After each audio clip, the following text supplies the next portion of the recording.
Welcome back, and make sure you support the channel. So, we are going to be reviewing all of the civics. Civics are the different ways to organize your country with government, legal, labor, economy, and religion. And it requires turns of revolution to switch to something unless you are a spiritual leader, like I am in this game. And each of these civics are unlocked with different technology. So let's go through and review all of them. There is the baseline, despotism, barbarism, tribalism, decentralization, and paganism. They all just do nothing. They all have low upkeep, and that's sort of your baseline. That's what you get to start with. Now, let's go through government. So hereditary rule I don't think is very helpful, and that's, I think, mostly because I play on deity. So it gives +1 happiness per military unit stationed in a city. Now, obviously this is better than despotism because they both have low upkeep. It's better than despotism because you at least get something. However, +1 happiness per military unit, it's not going to stack up well against these other ones. A military unit is actually pretty expensive on deity because you don't get a lot of free units. So essentially, what this comes down to is if you want more than +1 happiness per city, you're going to be paying almost 2 gold per turn for another military unit. And that's extremely expensive as opposed to just building a temple or a coliseum or a market. On lower difficulty settings, hereditary rule is actually pretty good because, you know, it's only the cost of a military unit, which is normally not that expensive compared to building a building. And you don't normally have to pay too much for another military unit. So it can be good depending on your difficulty setting, but on deity, I don't think it offers much advantage. Representation is very good. It gives +3 happiness in the 6 largest cities on this map, which I believe is standard size. How do I figure that out? Set here, settings. This is a huge world size. So on a huge world size, it is +3 in the 6 largest cities, and +3 is a lot to work with. You can get a lot with that, so it's good just for the happiness, but the main one is +3 research per specialist. And this is how you create what's known as the specialist economy. And that's where basically you just have farms everywhere, and you get a bunch of scientists, and with representation they'll be giving you 6 research each. And that's a lot. You can build quite a large economy using this. And the upkeep is only medium. It's not that big a deal. Police state, +25% military unit production, -50% anger from war, and high upkeep. So this is going to be good if you are at war and struggling with a lot of anger and need to reduce that.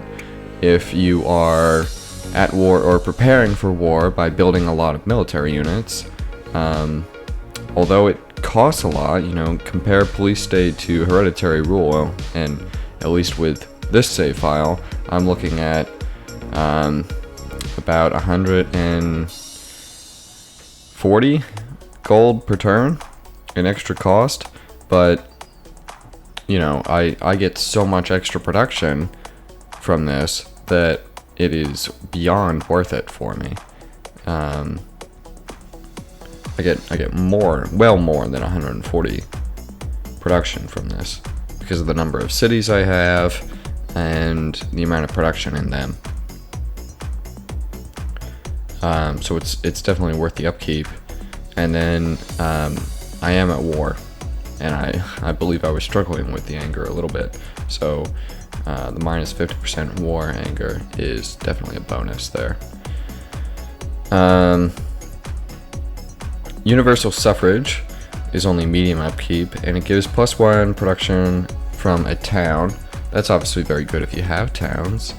And you can spend gold to finish production in a city, which, if you have a lot of gold, perhaps because you have a lot of towns, you can leverage that into creating a lot of production, which normally you don't have if you have a lot of towns.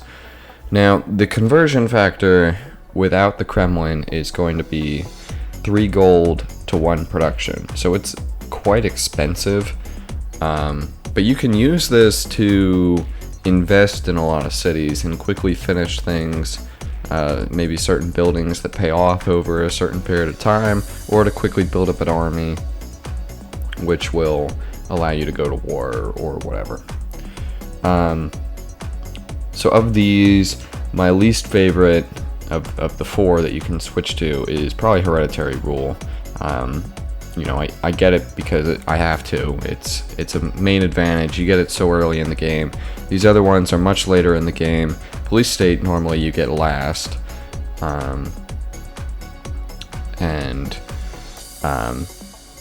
So I'll get hereditary rule, but then I'll normally switch from it immediately once I can.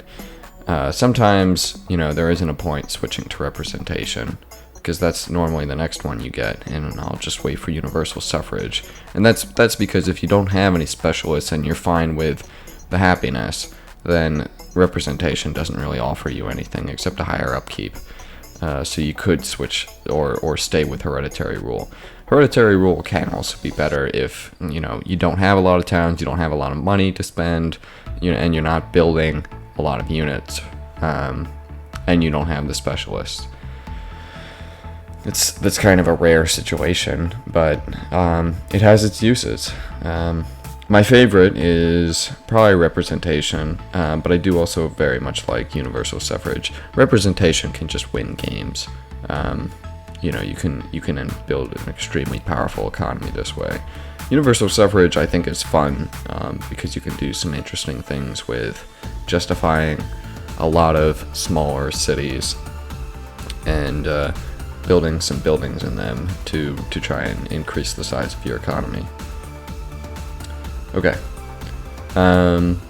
If we go into the legal category, first you're going to have vassalage, which has high upkeep, and it gives new units +2 experience, and you get a bunch of free units. And the +2 experience can be nice, but it is worthy to note that it has high upkeep. Bureaucracy. I've seen people do a lot of really powerful things with bureaucracy. I haven't tried it too much myself. I'm kind of getting into it. But it gives +50% production and gold in the capital. And you can use that to make kind of like a super city. If you put a bunch of towns in it, and like each town can have so much gold, and then get a 50% bonus on all of that, you can have a capital that produces a lot of money. It has high upkeep, but obviously that's not a huge deal if you're a smaller country with a smaller population, because this upkeep factor scales with your population size. So high versus low isn't going to make a difference if you only have a population of 1, for example. Alright, next is nationhood, and nationhood has no upkeep at all, so that can be quite a bit cheaper if you're a larger country. You can draft 5 units per turn, and drafting can be extremely powerful. It gets its height at riflemen, where they only cost 1 population, and they're fairly expensive, so that's quite a lot of production per population. The anger from drafting is a bit high though. It's +3 anger for 30 turns, and obviously that stacks if you do more drafting. But you can use this to quickly generate an army, and the rifle rush is a thing partly because of this. The rifles can be extremely powerful when they're first introduced if you get it first. And then if you combine that with nationhood, you can whip out a lot of units very quickly and go on the offensive. It does have also 25% boost to espionage in all cities. I love running my espionage economy, so I certainly like that. And you also get +2 happiness from a barracks, which I don't think is a big deal. If you're going to do a lot of drafting, I suppose that +2 from the barracks can help offset the +3 that you're going to get from one draft. And then you're only at a net -1. So that can make it a lot easier to switch to nationhood and maybe draft a unit in every single city and go to war. Free speech has low upkeep, plus 100% culture in all cities, and plus 2 gold from a town. So I really only find that this is helpful if you are going for a cultural victory, or if you have a lot of towns, and specifically aren't going with an espionage economy, because if that's the case, then you probably want the plus 25% boost. This would be if you're doing a gold economy or a research economy. You would want free speech, and so it can be helpful in the instances that you use it, but for most domination playthroughs, I don't really use free speech. So that would make it my least favorite, I think. Now that I'm starting to try out bureaucracy, I think it was bureaucracy. I used to always favor vassalage, but I'm trying bureaucracy a bit more, and I kind of like it. And free speech, I think, is a very niche one now. Nationhood is my favorite because I love running the spy economies, but I do also use vassalage quite a bit. All right, labor. So, first one, slavery. Slavery is extremely useful. This is probably the most important civic in the game, because of how much production you can generate from this. In the early game, this basically makes food more productive than actual hammers. Building a mine, for instance, or working a mine. Makes it better to work a farm instead. This means that settling food tiles is way more important than settling hammer resources for production. You can do a lot with slavery. You really can't overstate that. It's extremely powerful. But there are reasons to have some of these other ones. Serfdom, low upkeep, and workers build improvements 50% faster. So that means that you don't have to have as many workers, or if you're trying to rush through something, you can, get it done quicker. Like if you settle a bunch of area with jungles, which happens in like South America or South Africa. And it has lower upkeep than slavery. If you are a spiritual leader, there can be reason to switch to serfdom if you know that you're not going to whip anything in the next 5 turns, just to save a little bit of upkeep, and then switch back to slavery when you need to. Just can save a little bit, and your workers will work a little faster in the meantime. The caste system, unlimited artists, scientists, and merchants. That can be very useful, but I feel like it comes a little late in the game, because by this point you already have access to libraries, which can get you 2 scientists. 2 scientists is actually kind of a lot, and then you already have access to markets normally, and 2 merchants is kind of a lot. And it'd be kind of surprising if you're doing anything with artists by then. This can be useful. +1 hammers from workshops. That's obviously good if you want to go, full communism with state property and build a lot of workshops and just go full production. Normally in the early game, I don't find it's better than slavery, but it can be if you're not going to be using slavery too much, and you actually have a high population that you want to keep.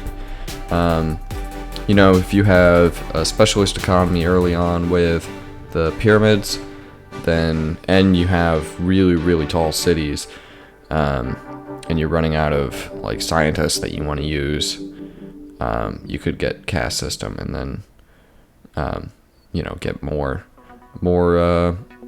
beakers. Emancipation, plus 100% growth for cottage, hamlet, and village, and anger for countries without emancipation. Is good if you're doing a late game cottage spam, or you got a lot of cottages that are still improving. But after that, it's not too helpful if they're already towns. It is low upkeep, but so is serfdom.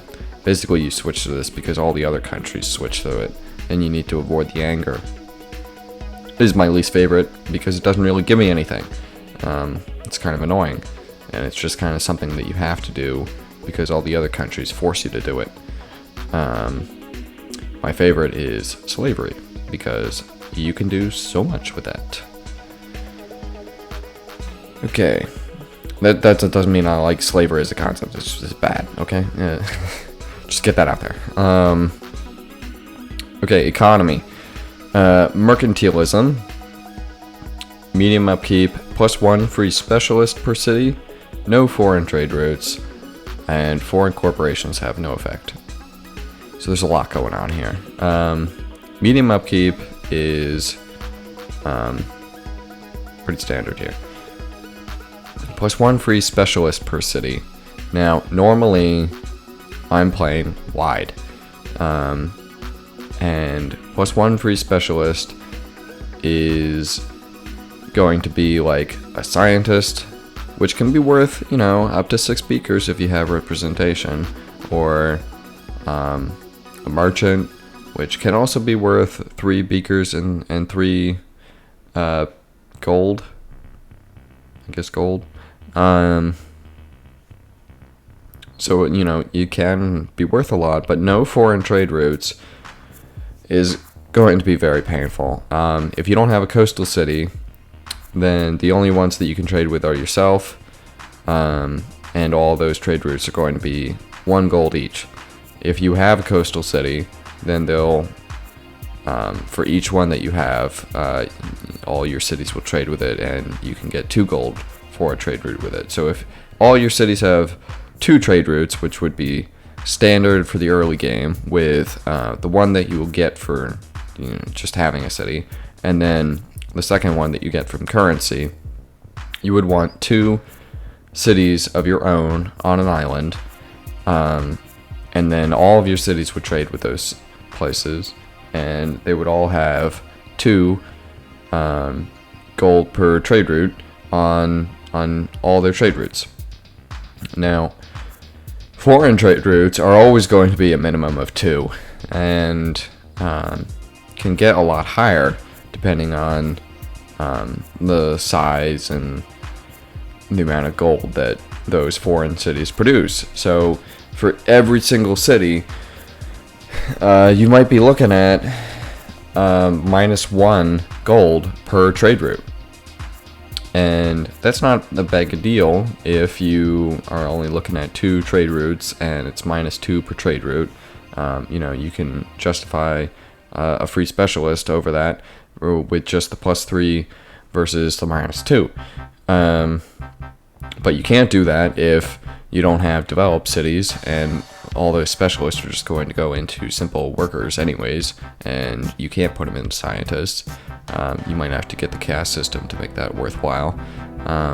It is easier to justify that specialist if you have representation, because then it's a +6 versus the -2. But then if you have extra trade routes, if you have corporation, or maybe you build castles, or maybe you have the Great Lighthouse, then you could have 4 trade routes, you could have 3 trade routes per city, and then all those could be -2 or -1 per trade route. So you could be looking at like -4 per city, or -5, -6, even up to -8, -10, versus just 1 specialist per city. So it can be very hard to justify mercantilism. In addition, versus decentralization, you're looking at low upkeep versus medium upkeep. You are looking at a cost increase from doing that. So you have to factor in that extra maintenance upkeep to go along with that. And it's not as simple as just looking at like, I'm gonna be paying an extra 70 gold or something. There's also going to be not here. There's also going to be inflation, which is going to increase throughout the game. So I'm at turn 833. I'm at 83% inflation. So that extra 70 is actually going to be it's actually going to be like plus 125. That's really rough to deal with. So all that to say that there's a lot of games where you keep decentralization and skip mercantilism entirely, but you can justify it. It is worth looking into. Foreign corporations have no effect. Honestly, I have not had that be a thing yet. I've never had issue with that, and I'll probably get into that because it's state property. If you don't want foreign corporations, you probably just adopt state property. I guess this would be like, I don't know, if you have a country, you want to keep your corporation and spread it, but not pay for the corporations that other people spread to you if you don't have a bunch. Okay, free market. Minus 25% maintenance cost from corporation and +1 trade route. That trade route can be worth 2 gold at minimum normally, or more. So that's very nice. And minus 25% maintenance cost from corporations. Basically, you either go free market or state property. And that's judged by whether you're going corporations or not. Or if you're going to build all over the place and not worry about your capital, and just cut down the cost of everything with communism. Corporations are extremely powerful if you get to them and if the game goes that late. But in the early game, even when this first comes online, free market isn't that big a deal. Communism, state property, is a big deal when it comes online. No maintenance costs from the distance to palace. This can save an enormous amount of money. Corporations have no effect, so you don't have any corporations, so that can be problematic. You might not want to do this if you have corporations, because the corporations can be worth so much. But you do get plus 10% production in all cities, plus 1 food from workshops and water mills. Basically means that you can spam workshops and you get extra production, and you don't have to pay for all the cities that you want.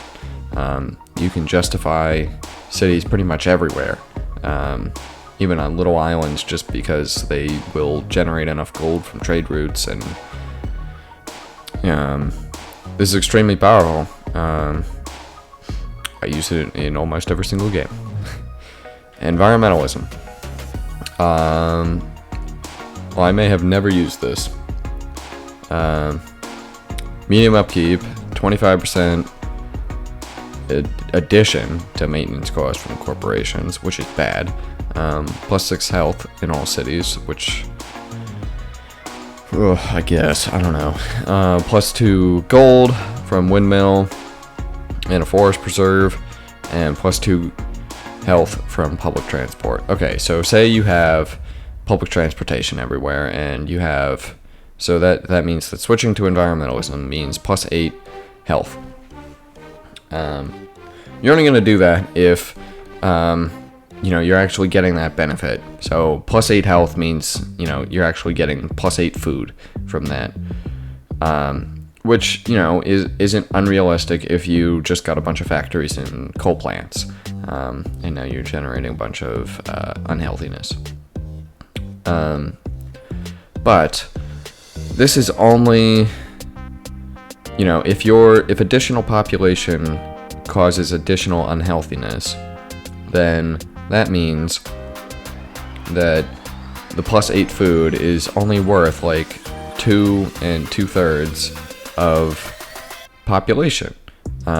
Because you'll increase one population, that'll be minus 3 food. You'll increase another population, that'll be minus 3 food. And you only get plus 8. So, I mean, I guess you can generate a lot, but if you have corporations, you're going to make those start costing through the roof. And that's not very useful, unless you're a smaller country, or if those corporations don't cost very much because you don't have a lot of resources or something. The plus 2 gold from a windmill, I mean, if you have a lot of windmills, I guess. I don't generally build a lot of windmills, but maybe this makes windmills like really good. I mean, what does a windmill do anyways? Plus 1 food, you get plus 2 gold, plus 1 production. So you can be making these with plus 4. That is actually pretty good for a windmill.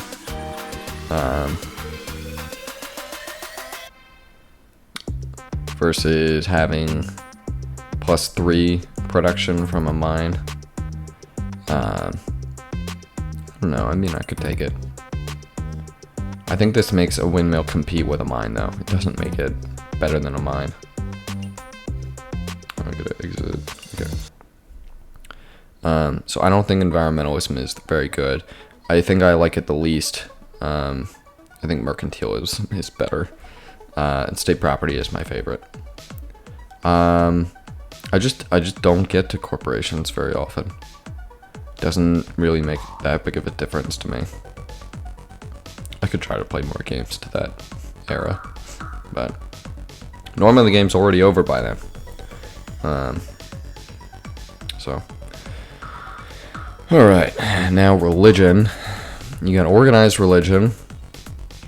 We're just gonna have high upkeep, and you can build missionaries without a monastery, and cities with the religion construct buildings 25% faster. So,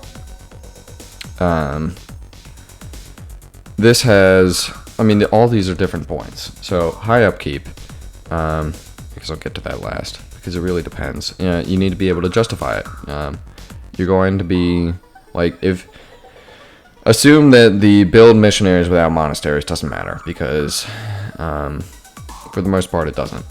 The only time it really matters is if, like, I don't know, you get a new religion, you want to spread it around immediately, you don't want to wait, and you can't build a monastery immediately. Fine, go get organized religion, start spreading it. Maybe you founded it, and it's still early. Like, you founded Judaism, and you need to spread it before Buddhism and Hinduism get everywhere. Then this is fantastic. You can start building the missionaries and get on with things and let your religion take over. And that's really good.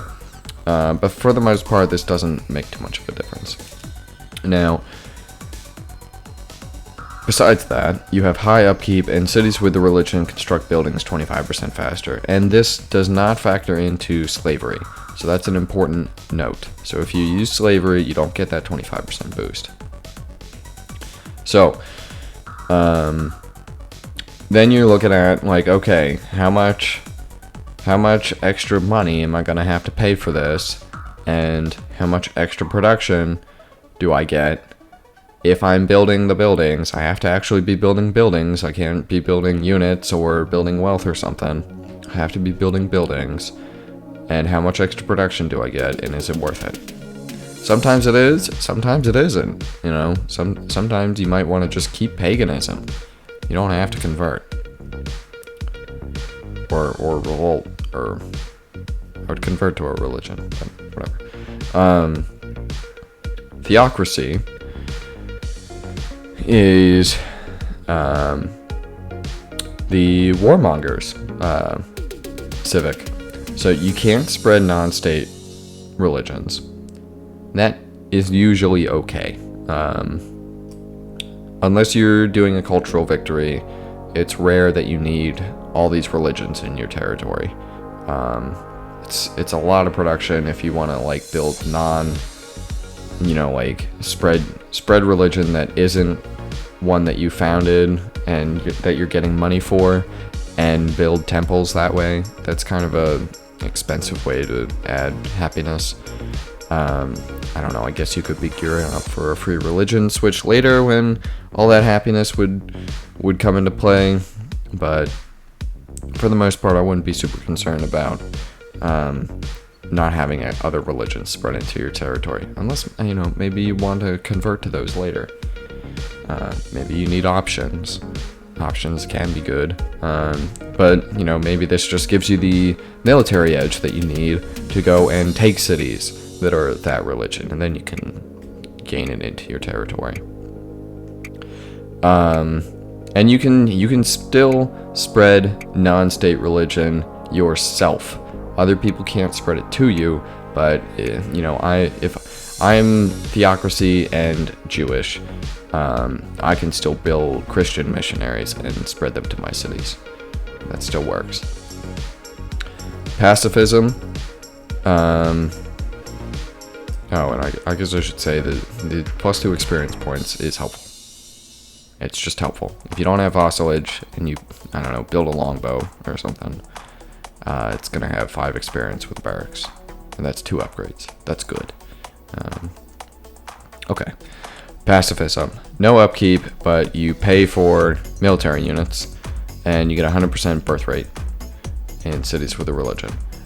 So if you don't have an army, or a very small army, you know, enough that, you know, like with this, I save 150 or 160 gold. If I have less than 160 military units, that means I can save money by going to pacifism from paganism, or, you know, maybe a lot more from like one of these other ones.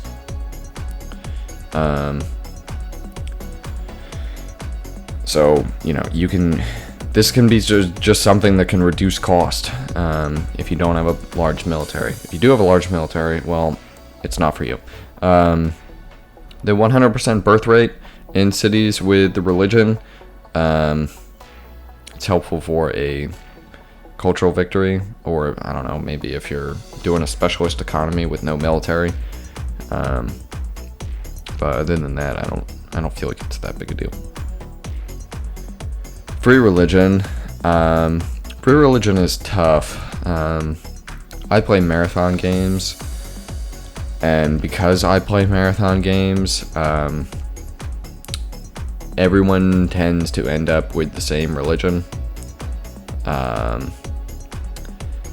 And when everyone ends up with the same religion, you want to be that same religion, or everyone can get mad at you because everyone's friends with each other. And because of that, I don't like adopting free religion, because it normally means I end up dead.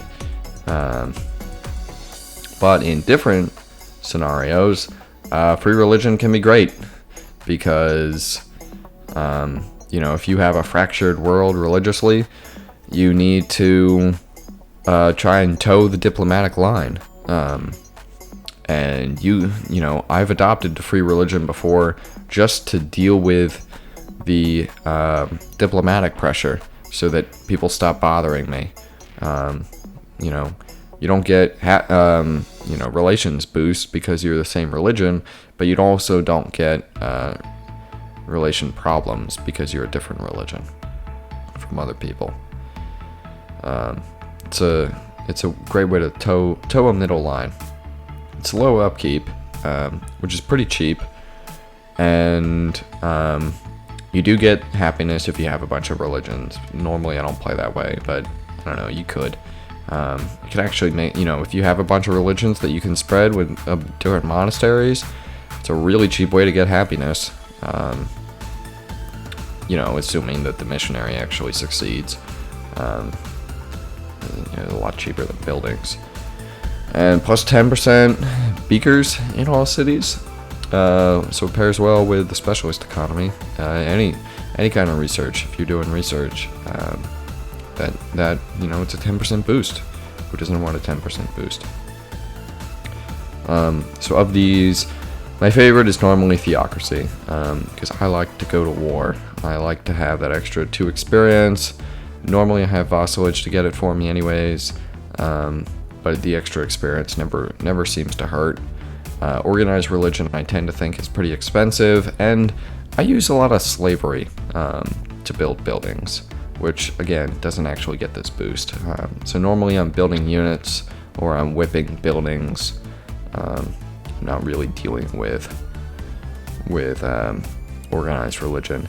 Pacifism I used to think was total crap, but I've seen new light now that I have games with very little military.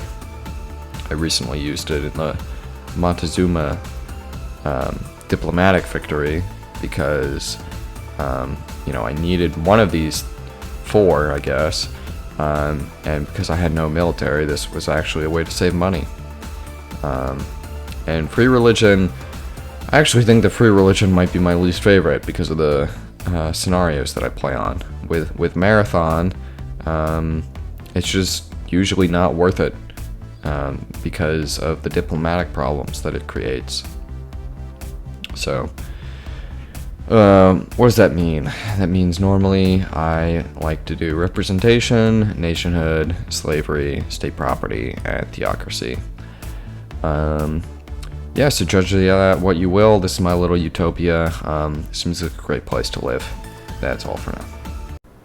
Thanks for watching. Make sure to like, comment, or subscribe.